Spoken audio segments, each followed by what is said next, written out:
Why does a $40 underground tunnel deliver more deer to one spot than every above-ground attractant on the market combined? Every hunter who has ever used a mineral lick, a scent wick, or a commercial attractant spray knows the frustration of watching the wind take your carefully placed scent and push it away from the trail you needed it to reach. You set up perfectly, you check the wind, you place the scent source exactly where it should go. And then at 7:15 a.m. a thermal shift pulls the scent column 20 degrees south, and the buck you were trying to attract walks a parallel trail 80 yards away because the scent never reached him. The wind is the #1 variable that makes above-ground attractants unreliable. Every scent product on the market, from a $28 mineral block to an $18 bottle of doe estrus, is at the mercy of whatever the wind decides to do with the scent once it leaves the source. And the wind changes constantly. Thermals, which are the rising and falling air currents caused by temperature differences between ridges and valleys, reverse direction every morning and evening. Crosswinds shift with weather fronts. Gusts scatter a scent column into fragments that a deer cannot follow. I spent 20 years fighting the wind. Then I built a system that takes the wind out of the equation entirely by delivering the scent underground. The tunnel costs about $40 in hardware store materials. It takes an afternoon to install. And it creates a concentrated scent trail at ground level that runs in a straight line from a mineral reservoir to an exit point near your stand, regardless of what the wind does above ground. The scent does not drift, it does not scatter, it follows a pipe. I have been running this system for 2 seasons on properties in 3 states, and the deer response has been more consistent than any above-ground method I have tested in 28 years. I will walk you through the physics, the exact build, and the placement. Stay until the end because there is a liquid mineral formula you pour into the reservoir that produces a scent signal 3 to 4 times stronger than dry mineral and keeps the system active for 6 to 8 weeks without refilling. Before you install any mineral attractant system, check your state wildlife agency website. Mineral deposits and attractant delivery systems are classified as bait in roughly 20 states and restricted or prohibited during hunting season in several more. In some states, the permanent installation of a scent delivery system on public land is illegal regardless of what substance it contains. 5 minutes of research protects your tag. The physics behind why this works starts with understanding that air moves through a buried tube the same way smoke moves through a chimney. When you bury a tube underground, the air inside the tube is cooler than the air above ground during warm daytime hours. Cool air is denser than warm air. The warm air at the exit point rises, which pulls cool air through the tube from the buried reservoir end toward the surface exit. This is called the thermosiphon effect, or chimney effect, and it creates a slow but continuous airflow through the tube without any fan, any power source, or any mechanical device. The airflow is driven entirely by temperature differential. During the day when the ground is cooler than the air, the flow moves from the reservoir toward the exit and carries whatever scent compounds are inside the reservoir along with it. The scent exits the tube at ground level, roughly 2 to 4 inches above the soil surface, about the height of a deck of cards. At that height, the scent sits in the cool, dense air layer near the ground, instead of rising into the wind column above. A deer walking within 10 to 15 yards of the exit point, roughly the distance across a bowling lane, hits the scent trail at nose height and follows it directly to the source. The scent does not disperse vertically into the canopy where it is useless. It stays low because the tube delivers it into the cool ground layer where it is densest and where the deer's nose operates. I did not invent this concept. A farmer in central GA who runs a small hunting lease on the back half of his cattle property showed it to me 3 years ago. He had buried a piece of 4-inch corrugated drain tile from his barn to a spot near an old logging road where deer crossed every evening. He had filled a 5-gallon bucket at the barn end with a slurry of livestock mineral and water, sealed the bucket lid with a hole for the tube, and let the system run. The deer wore a path to the exit point within 2 weeks. He had been doing it for 5 years and never told anyone because he said the other hunters on the lease would think he was crazy. He was probably right, it looks crazy. A 5-gallon bucket buried behind a thicket, connected to a plastic tube sticking out of the ground near a deer crossing, looks like something a plumber abandoned halfway through a job. The first time I walked a friend to my tunnel exit, he stared at it for 10 seconds and said, "Are you serious?" I pointed at the stealth cam. He checked the photos. He stopped laughing. He built one on his lease the following weekend. A tube sticking out of the ground near a deer trail does not look like any hunting product anyone has ever seen. but the stealth cam he had on the exit showed a steady stream of deer approaching from the downwind side. Nose to the ground, following the scent trail from the exit backward along the tube line to the reservoir. They were tracking the seepage, the faint mineral scent that leaked through the soil along the length of the buried tube, the same way they track a natural mineral seep in a creek bank. Everything in this video, plus 60 more field-tested techniques, is in the Buck Hunter's Bible. 90 pages of deer behavior science, scent control, scouting methods, stand placement, and rut phase tactics with a quick reference card you can take to the stand. Link in the description below, QR code on screen. The build uses standard hardware store materials. You need 20 to 30 feet of 4-inch PVC pipe or flexible corrugated drain tile, the kind used for downspout extensions and French drains. Corrugated drain tile is cheaper, roughly $8 for a 25-foot roll, and easier to work with because it bends around roots and rocks without fittings. PVC is more rigid and holds up longer underground but costs about $15 for 20 feet and requires elbow fittings if the run is not straight. Either works. I prefer the corrugated tile because I can install it in 2 hours without cutting or gluing anything. A folding camp shovel and some patience is all you need. I dug my first trench with a full-size spade and it took 90 minutes. Switched to a trenching shovel, the narrow kind landscapers use for irrigation lines, and got the second trench done in under an hour. If your soil is rocky, which it was in the Ozarks, the corrugated tile is easier because it flexes around obstacles that PVC would need fittings to get past. You also need a 5-gallon bucket with a lid for the reservoir, about $4 at any hardware store. Drill a hole in the side of the bucket near the bottom, the same diameter as your tube, roughly 4 inches across, about the size of a softball. Push the tube into the hole and seal the gap with silicone caulk or expanding foam. The bucket is the reservoir, the tube is the delivery channel. The exit point is the open end of the tube at the stand end of the run. Dig a trench 6 to 8 inches deep, roughly the depth of a standard brick stood on end, from where you want the reservoir to where you want the scent to exit near your stand. Lay the tube in the trench and backfill with soil. Leave the reservoir bucket at one end with the lid on and the tube exit at the other end, sticking 2 to 4 inches above ground level, about the height of a deck of cards, angled slightly upward so rainwater does not flow into the tube. The total run should be 20 to 30 feet, which is roughly the distance from home plate to the pitcher's mound, plus a few extra feet. You want the reservoir far enough from the exit that you can refill it without walking near your stand and depositing scent at the location you are trying to keep clean. Same zero maintenance principle from the Ghost Lick video. The less human scent near the exit, the more deer trust the site. I made the mistake on my first build in NW Arkansas Ozark country of placing the reservoir only 10 feet from the exit because I wanted a shorter trench. The problem was that every time I walked to the reservoir to check the mineral level, I was walking within 10 feet of the scent exit and depositing boot scent directly over the trail the deer were using to approach it. The deer visits dropped by roughly half within 2 weeks of my second check.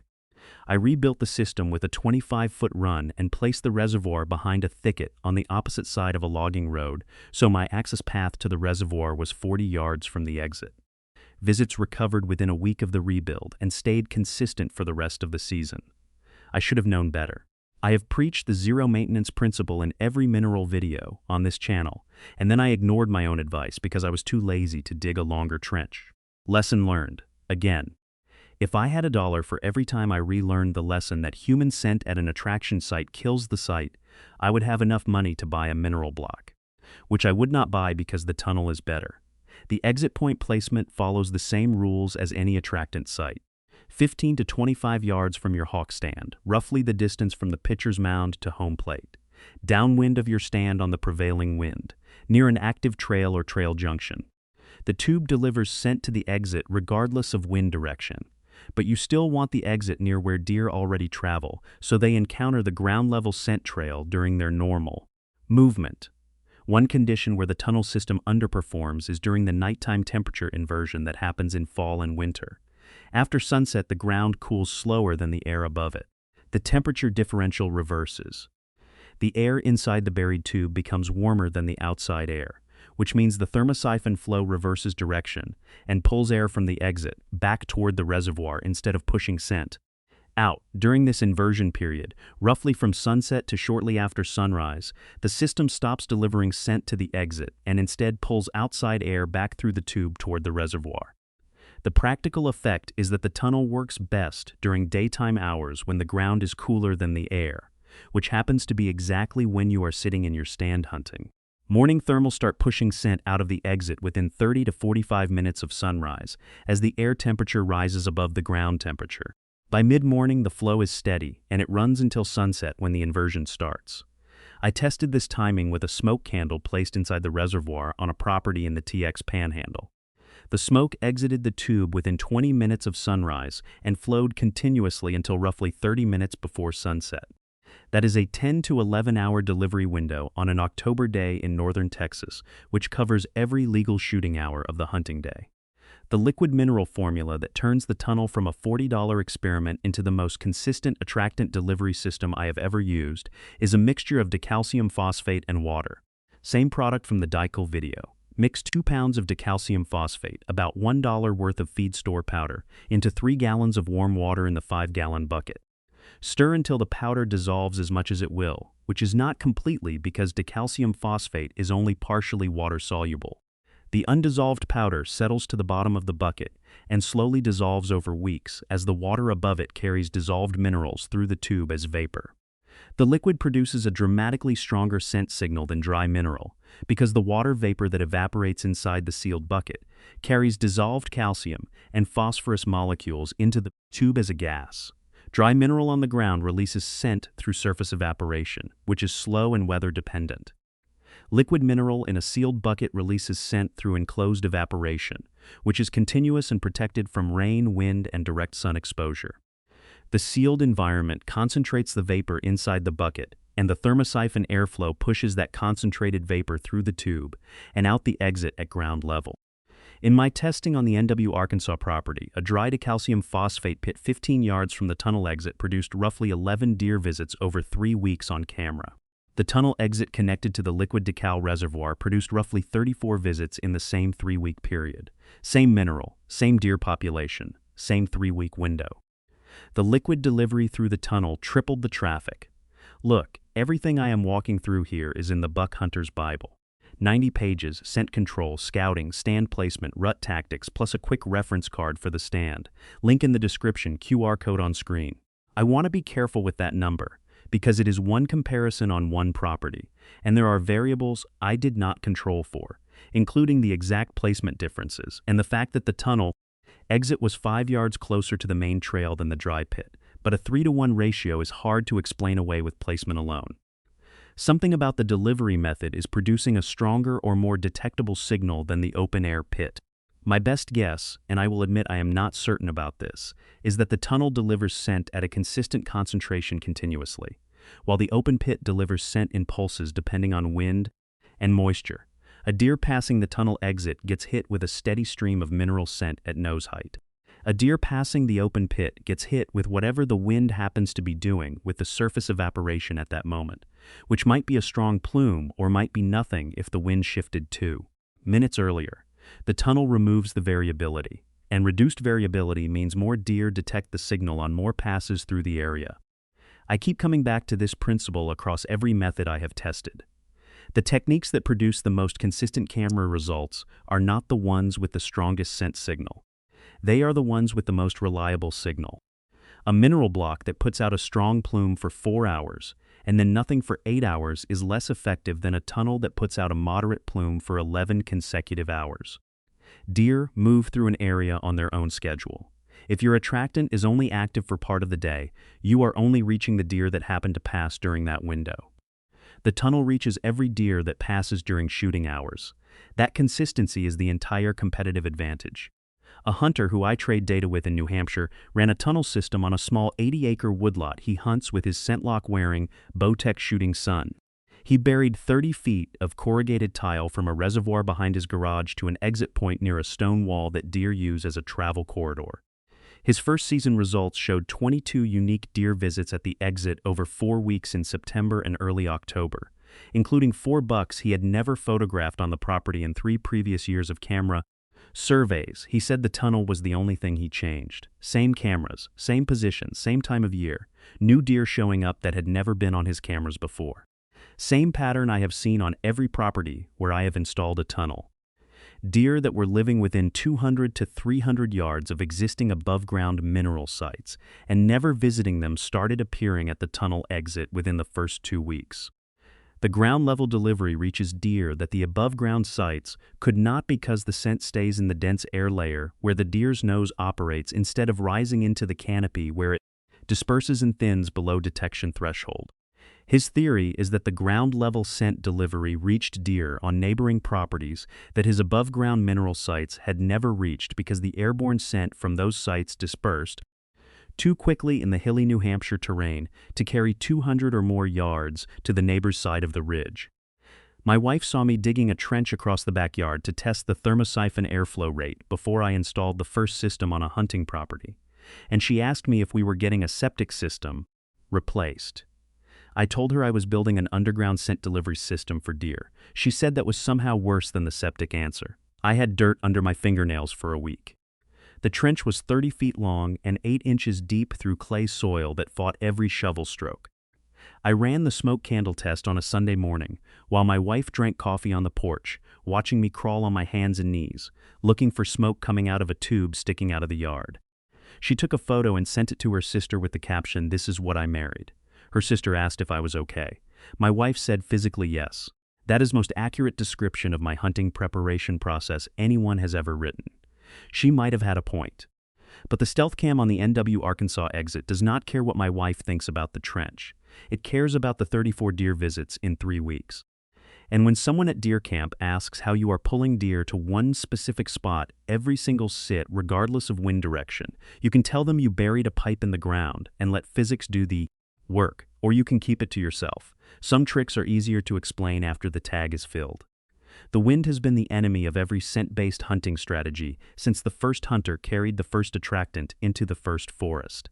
Every product on the market fights the wind. The tunnel ignores it. For $40 in hardware store materials and an afternoon with a shovel, you can build a scent delivery system that runs on physics instead of luck. The deer do not care about wind direction when the scent is coming out of the ground at their feet.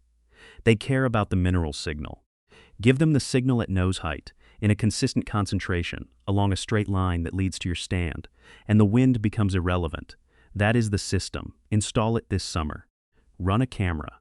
And the next time the wind shifts at 7:15 a.m. and the guy in the next stand over watches his scent blow the wrong direction, your tunnel will still be pushing mineral vapor in a straight line directly to the trail, because pipes do not care about the wind, and neither should you.